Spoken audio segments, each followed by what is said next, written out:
อ่าสวัสดีครับพบกับป๊อปอีกแล้วในเกมดาบมังกรหยกนะ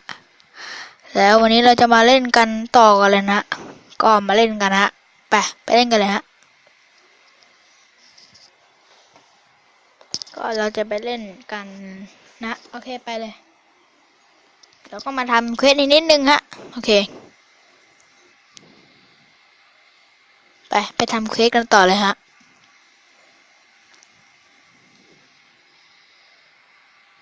อ๋อไม่ต่อจอมยุทธามีพระคุณโต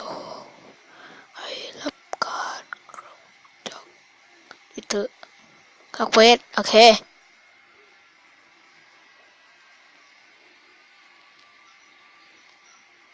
รับเควสนะฮะ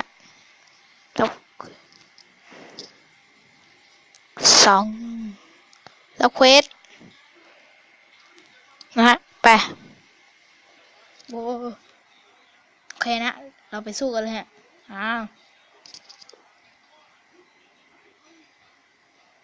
ก็วันนี้ผมก็ถ่าย3 คลิปเลยนะฮะโอเค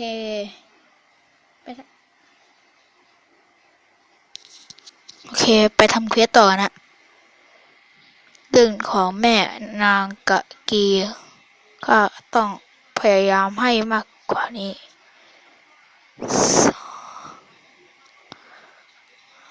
โอเคแล้วเควสนะฮะเสียใจเหรอพลังลบขึ้นนะพลังลบขึ้นนะฮะรับเควสต่อนะฮะ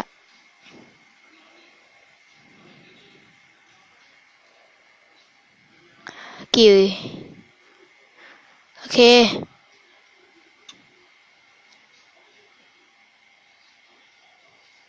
กับติดตั้ง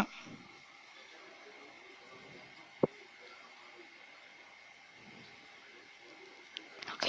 แล้วนี่คืออะไรโอเคไปรับเควสฮะ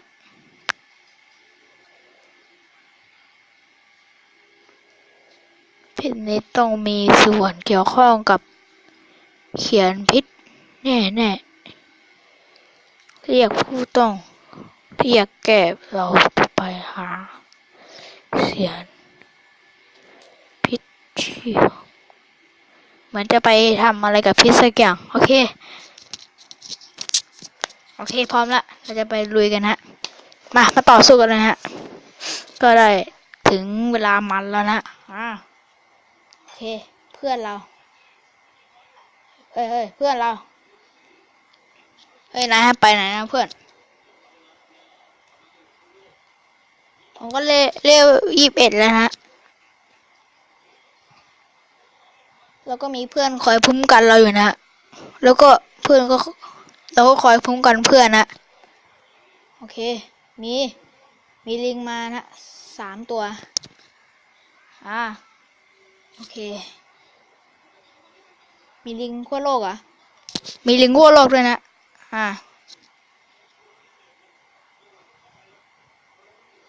โอเคนะก็มีอ้อยแทงขึ้นมานะโอเคก็ไปต่อกันเลยนะฮะโอเค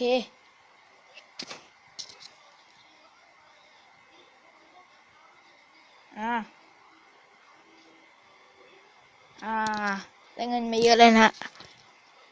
โอ้ยสงสัยนี่คือตัวบอลนะฮึบโอเคนะนี่โอเคนะนี่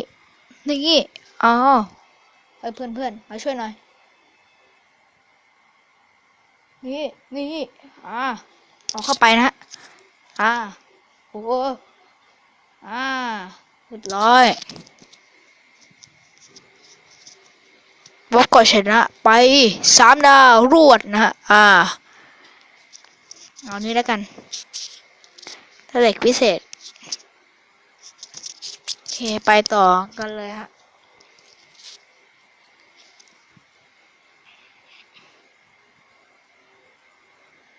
อ๋อ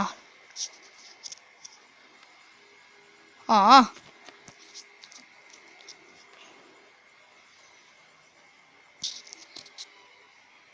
ครับโอเคเรียบร้อยนะฮะติดตั้งพลังลบเราก็5,280แล้วนะฮะพลังลบนะฮะโอเคไปทำเควสกันหน่อย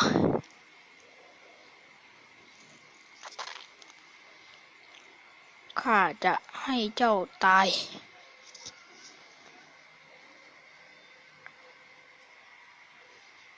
ชอบฟุตโป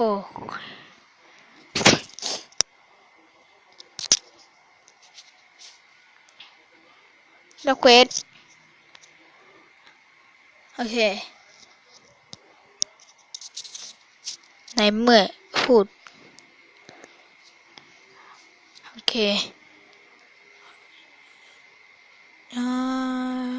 มาเราเควสอ๋อ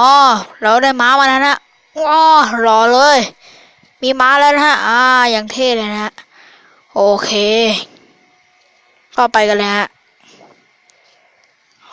พอมีม้าแล้วเราก็เร็วขึ้นเยอะเลยนะฮะเย่รับซื้อเบียงของนะฮะก็แล้วก็มีค่ะม้าขี่แล้วนะดีใจนะเอาเยอะเย่เย่แล้วก็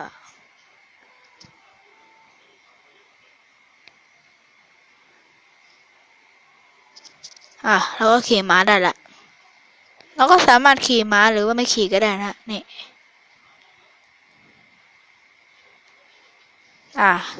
ไปกัน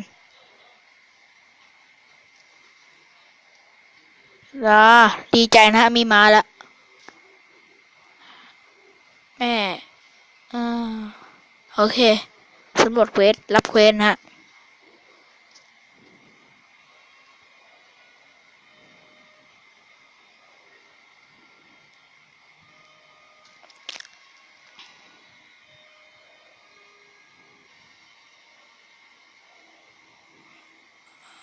ทำไมหนังนี้มันต้องมีฆ่าตัวตายทุกเทเลย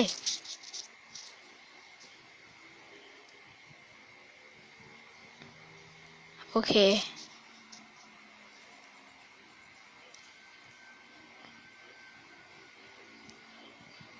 รับเควส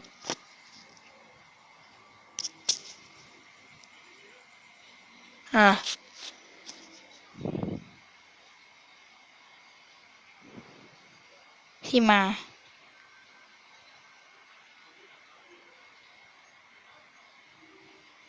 ตำแหน่ง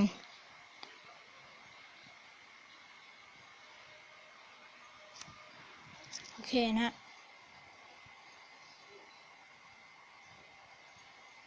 โอเคเริ่มโอเคไปสู้กันต่อนะฮะโอเคเพื่อนเรามาเร็ว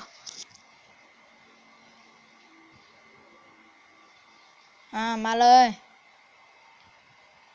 โอเคนะฮะ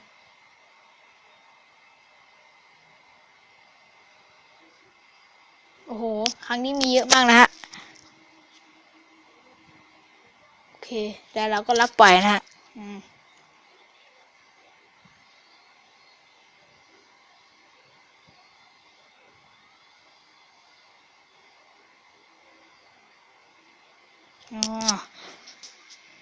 โอเคไปกันต่อเลยนะโอ้โห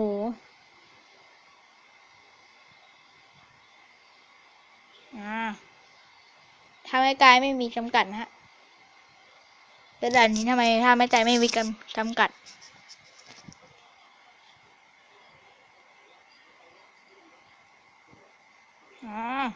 มันเลยทีเนี้ยมันเลยทีเนี้ยฮะ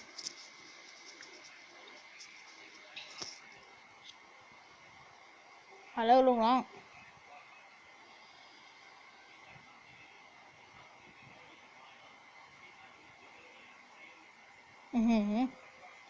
มากันเพียบเลยนะ โอ้โหโอเคมาเลยครับนี่สัตว์เทียล่วงเรียบร้อยนะฮะ2 ดาวก็ไม่เป็นไรนะไปต่อกันเลยฮะ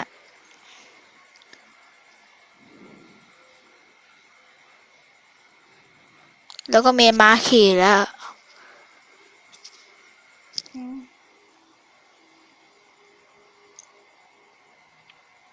โอเคนะไปทำเควสต่อเลยดีกว่าฮะ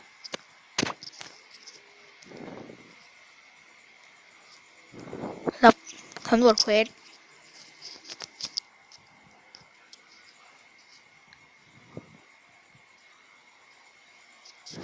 ก็มีอุปกรณ์ให้จอมยุทธเราแล้วนะฮะพัฒนานะฮะโอ้โห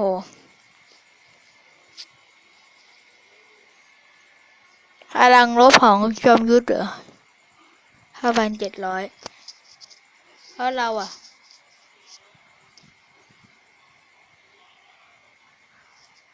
มื่อกี้มีมือเลยทำไมโอเคลูกน้องเรามีพลังเยอะมากกว่าเรานะพลังลบนะนี่ไง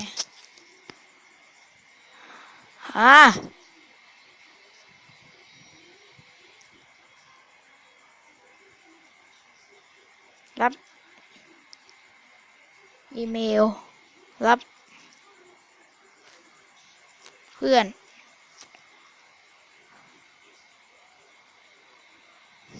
จับทีม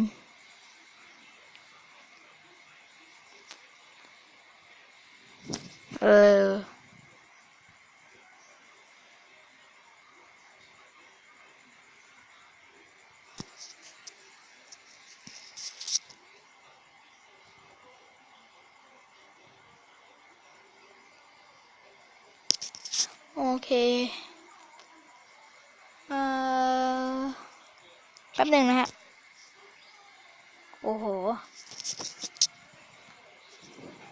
แล้วนี่ล่ะนี่คือเพื่อนเรานะฮะ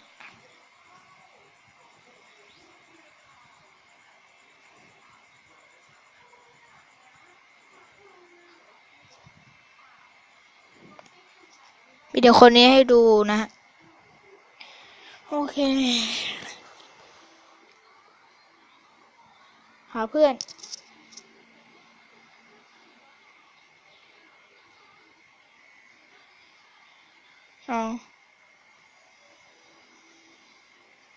สมัครนะ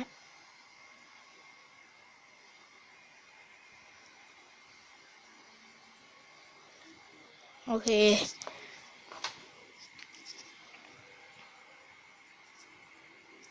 โอ้โหเพิ่มเพื่อนฮะตกลงโอเคแล้วก็มีเพื่อนนะฮะเต็มเลยรับ ENG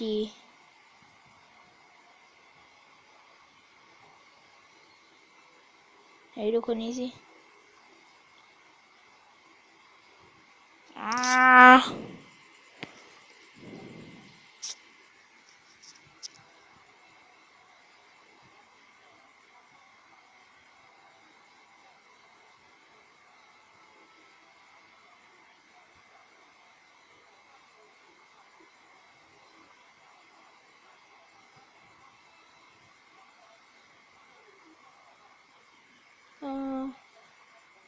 โอเคนะฮะ